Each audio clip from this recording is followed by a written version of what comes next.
That's my whole point. Why not give us a base budget of 961 or whatever the right number is, what you consider the right number, and then we can operate and make our decisions. Why do it in this bifurcated way that really is fooling the American people about what the defense budget is? We're not trying to fool anybody, sir. It's 2 bills, 1 budget. We're working with OMB, and we feel very comfortable with the number of $961 billion. Why don't you give us a straight-up budget for the Defense Department? That's my question. Senator, this is a straight-up budget for the Defense Department, and it's a 13% increase over what Joe Biden gave us. It is a 2-part defense budget. Part of it is in reconciliation instead of in the budget that's being presented to this committee. This committee only has a partial review of the budget. I don't understand why we can't have an honest, straightforward budget instead of this son of Oko that you're putting over on us. If you found that unsettling, just wait until you witness what's coming next. Shortly, we're going to present live footage that uncovers the breadth of the deceit. And frankly, it's only going to get more shocking from here. In a striking moment that slices through the chaos, a U.S. senator has taken a bold stand against the absurdity of praising traitors. Senator King isn't just questioning the idea of renaming military bases that honor Confederate leaders, he's taking aim at the entire romanticized story surrounding them. Let's face the facts. Robert E. Lee was not some misunderstood Southern hero. He was a U.S. Army officer who broke his oath, led a rebellion, and fought to maintain slavery. That's not heritage, that's treason. Yet for years there have been military bases named after him, places where American soldiers have been trained under the legacy of a man who turned against his own country. King's stance goes beyond the issues of transparency and defense spending. It calls for moral clarity. Why are we still arguing about the need to stop celebrating those who opposed the United States? This isn't an attempt to erase history, it's about refusing to honor betrayal. And if that idea makes them squirm, maybe it should. Senator Kramer, Senator King. Mr. Secretary, I'm somewhat puzzled. I grew up in Virginia where Robert E. Lee was revered. I think when I was a kid, his birthday was a school holiday. But as I grew older and learned more about American history, I learned that he fit the classic definition of a traitor. He took up arms against his country.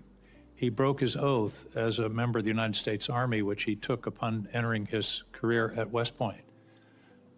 Why are you going through these incredible gymnastics, finding current soldiers or other soldiers to rename? And you slipped a minute ago. You said we're returning these bases to their original names. Robert E. Lee, leading general of the Confederacy, Pickett, the other names. Why are you doing this? I don't understand what the motivation is to rename bases for people who took up arms against their country on behalf of slavery.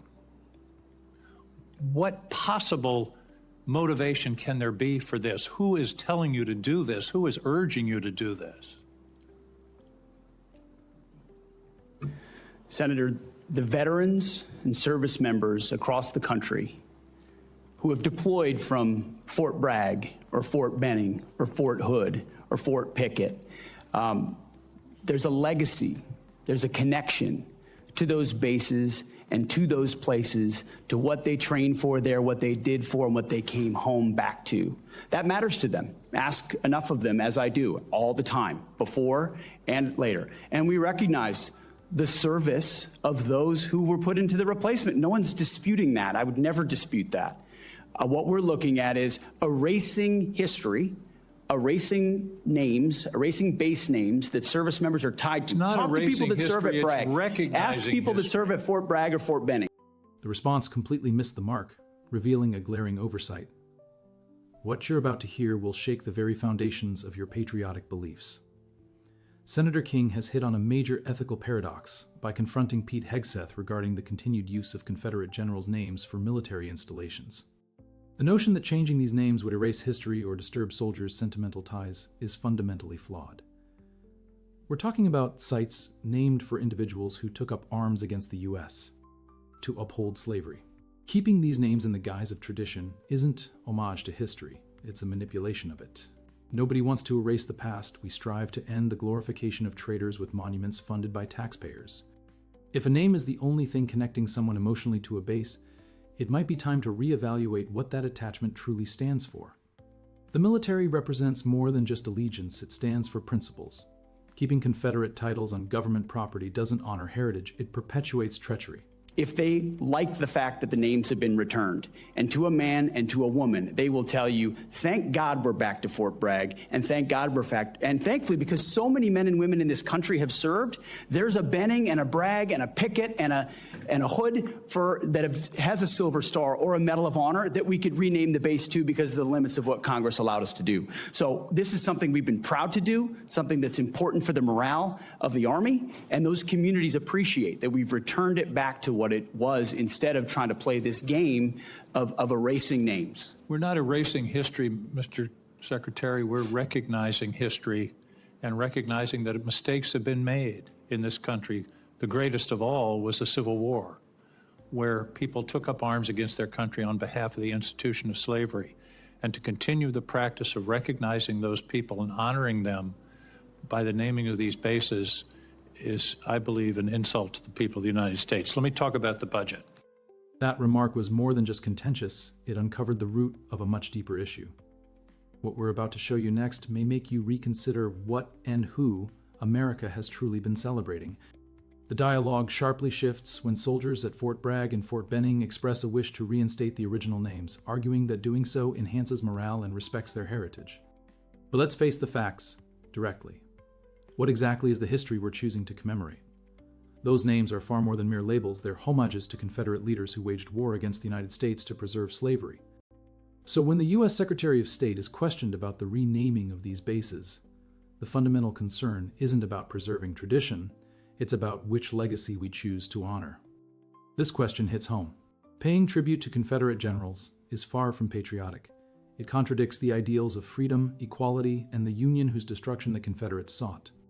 If our military's honor is tied to names built on betrayal, maybe it's time to reevaluate what kind of legacy we want our armed forces to represent. This isn't about erasing history, it's about rejecting the glorification of treason. I don't understand why the budget is coming to us in two pieces. Why not give us an honest base budget instead of putting a piece of it in reconciliation?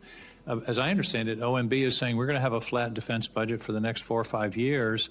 Are we planning reconciliation every year from now on? Why not give us an honest budget telling us what your priorities are, and then we can consider it. This committee always works in a bipartisan basis on the defense budget. We all want to see some increases in the defense budget, and yet you're giving us this this fake, here's a piece of the budget, here's another. You're cutting, in the base budget, you're cutting shipbuilding in half and saying, well, we're going to make it up in reconciliation. Are we going to have reconciliation every year, which basically, by the way, puts a significant part, 10 or 15% of the defense budget in an wholly partisan decision-making process, whereas in the history of this committee, it's always been bipartisan. When senators start labeling the defense budget as fraudulent, it's clear that there's a major issue brewing. There's more lurking behind these figures than meets the eye, and it's more perilous than you might realize. Senator King is exposing one of Washington's best-kept secrets, the murky method of distributing the defense budget. By questioning the strategy of splitting the defense budget into two distinct parts, King is championing the transparency that all taxpayers rightly deserve. When budgets become overly complex, responsibility tends to fade away. The worries King raises are clear. Partisan-led budget cuts could potentially trim 10 to 15% from the defense budget with little debate or reason. This isn't prudent management, it's political sabotage masquerading as a tactic. Such maneuvers could create considerable vulnerabilities in national security, military preparedness, and vital programs. All because certain lawmakers prioritize manipulating financial data over addressing genuine requirements. King is asking a pivotal question. If these cuts are truly warranted, why are they hidden? This concern crosses party boundaries, focusing instead on our dedication to a defense budget based on true needs rather than political gamesmanship. Senator, from our view, the budget number 961 meets the requirements and threats that we face. And that's not the number. The number is 892.6. You're adding reconciliation. That's my whole point. Why not give us a base budget of 961 or whatever the right number is, what you consider the right number, and then we can operate and make our decisions. Why do it in this bifurcated way that really is fooling the American people about what the defense budget is? We're not trying to fool anybody, sir. It's 2 bills, 1 budget. Haven't asked my We're question working with yet. Why is it- OMB, why is it and being done we feel this very way? comfortable Why is with it the being number of done this way? $961 billion. Why don't you give us a straight-up budget for the Defense Department? That's my question. Senator, this is a straight-up budget for the Defense Department. It's a It is 13% not. increase over what Joe Biden It is a gave us. two-part defense budget. Part of it is in reconciliation instead of in the budget that's being presented to this committee. This committee only has a partial review of the budget.